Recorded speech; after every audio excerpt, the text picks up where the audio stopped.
There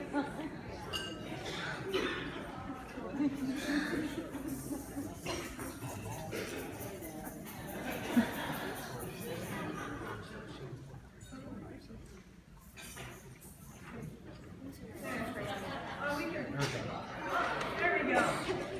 So I can't just ever start a presentation with today I'm going to talk about. So thanks for participating. That was wonderful. We thought about just playing the rest of the half hour and playing music, but we'll talk about some things. So everyone joins a band in his or her life. The very first band that we join is our family. And so the band of my family disbanded at a very early age. My dad left my mother when I was 5 years old. And he never wanted anything to do with my sister and I. We went for a couple visitations with him, and then he said, you know, I just don't want to see the kids anymore. That was kind of tough as a kid to understand why that was.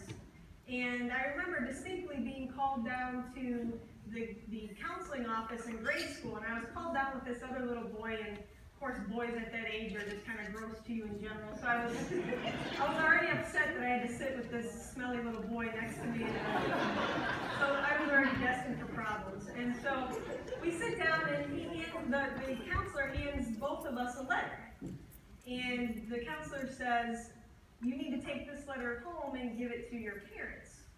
Well, in a child's mind, that translates into, you better read this letter before you take it home and give it to your parents. Because the teacher finally is telling on all the bad stuff you've been doing in the back of the classroom. So I took my letter and I read this letter. And when I opened the letter, it said, your child placed into the gifted and talented program, but we don't think that Holly can handle it because of the recent divorce in your family. And I remember thinking about this the rest of the day at school, and I took it home to my mom, and I said, Mom, I don't know why they think I can't be in this gifted and talented program. And so imagine a mom trying to explain this to, a child. And so she said to me, Holly, the school feels this way, and we have to respect what they're saying, but I want to tell you something myself. I want to tell you what you can do. And so she sat down and she said, Holly, what's your name? And I'm thinking, my Lord, my mom thinks I can't handle the kids. Now we're really down to basics, So I looked at her and I said, Holly, what's your last name? Crater. So what's your name? Holly Crater. Thinking, this is not going well. And she said, and what can you do? And I didn't really understand what she meant when she asked me that question, and I thought, well, apparently right now, not much, because you don't even think I know my name, right? So she wanted me to say anything.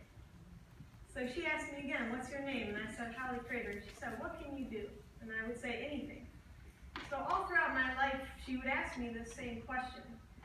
High school, college, when it got tough, when your boyfriend broke up with you and you didn't think you could make it. On the day I defended my dissertation, the day I came here 7 years ago and interviewed for a job, which after what you've seen today, you're probably going to let me go from Tri-State. It's been nice to work with you all. You're looking nice today, Dr. Johnson. But she kept this message in my mind all throughout. And another situation that happened to me as a kid was the drums today. They asked me to play the drums for church during high school. So I was older at this time. I can't even use youth as an excuse. And they said, Holly, we want you to play the snare drum, a solo at church during Christmas Mass. And I was absolutely terrified. But I said, of course. Well, actually, my mother said, of course, she'd be happy to play at church. And proceeded to invite the whole neighborhood and family to come and see her daughter play at church. So I had to go up during one of the songs in front of the altar. So imagine this is the altar. I had a snare drum. I was positioned off in the corner. I had to take my snare drum, so here I am taking my snare drum. Put my snare drum down, and the piano player is sitting off to the side, and you know how they give you the nod when it's time to come in? So here I am standing in front of all these people, and I'm panicked. And I feel my ears getting kind of hot. And I'm thinking, this doesn't seem right here. And so I'm thinking about how hot my ears are, and the music she's playing sounds like the Charlie Brown teacher at school. So she gives me the nod, and I never come in. So I'm just standing there with my drum set in front of a huge church, and you see my mother in the front row looking mortified and embarrassed of her child. And you see her kind of leaning over like, my kid. That's not her. And so the lady kind of did the chorus, came back to it, and did another nod, and I did not come in. So she wraps up the song. So I take my drum.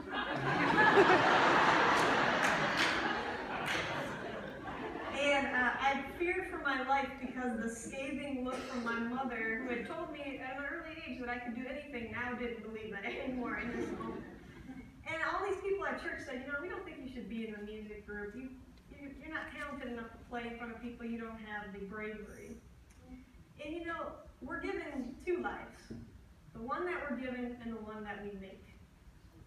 And so those messages from my school that I wasn't able to do it, from the people in the music group who said I'll never play drums, those could have broke me at various points, but instead they inspired me to work really hard.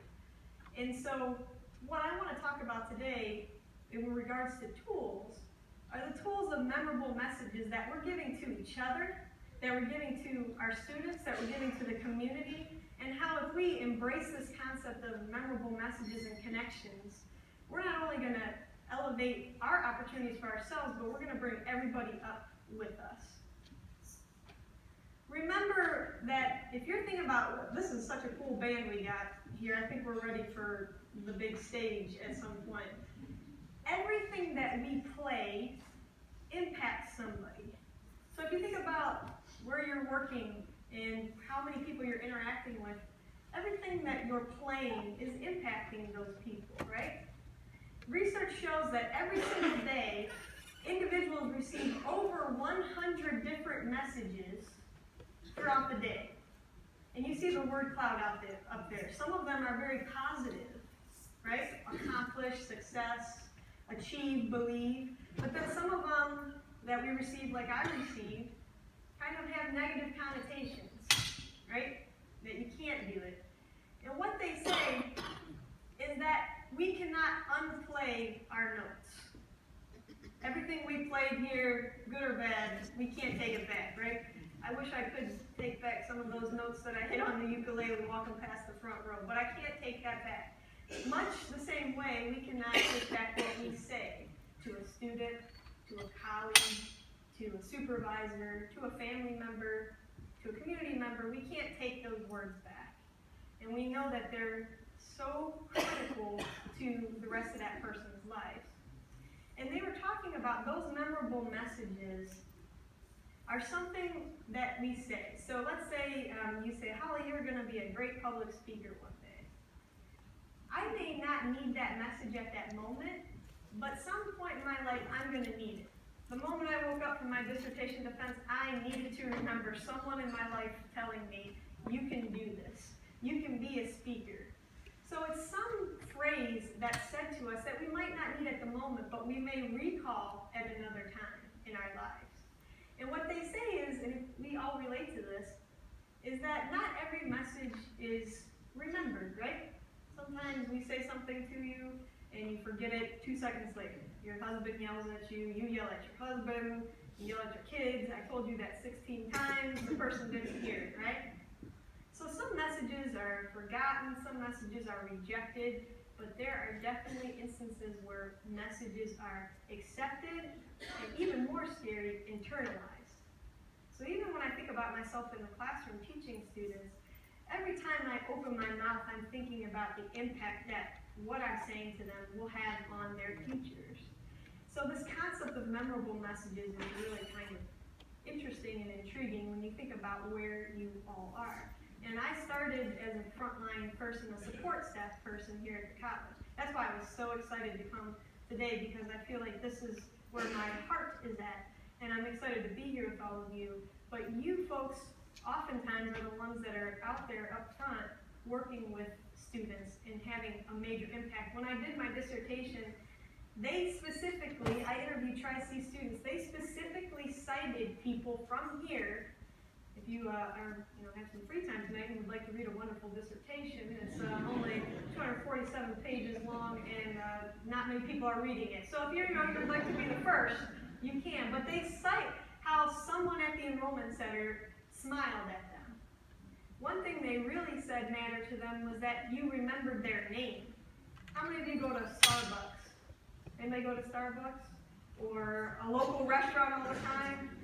Isn't it nice though when you walk in somewhere and they say, oh, hey, Holly, it's you again. We know what you want, right? Or maybe they're thinking, oh no, it's Holly. I gotta go on break. I'll see you later. But it's nice, and the student said it is something when someone at the college just remembers my name. How powerful a name can be, and the fact that someone actually remembered that person's name exists and they took the time to care about it.